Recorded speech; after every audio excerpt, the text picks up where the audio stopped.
Top NPA leaders nga nadakpan sa Cebu wala may apila sa kasong illegal possession of firearms nga gipasaka batok kanila niingong planted ang mga ebidensya. Si Daryl Anunciado sa detalye.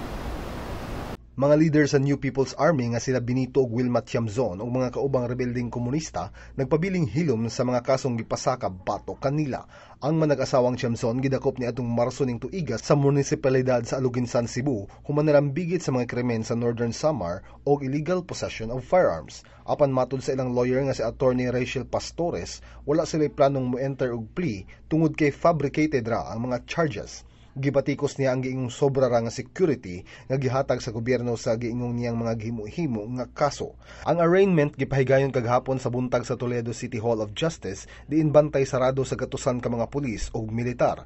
Wala sab gitugutan ang media sa pagsulod sa korte atol sa proceedings. Sigon ni Pastores nga gisuwayan nila og kumbinser si RTC Branch 29 Judge Ruben Altobar nga i-reschedule ang arraignment tungod kay moapila sila sa Court of Appeal sa Cebu City nga i-review ang dismissal sa defense motion alang sa judicial determination sa probable cause.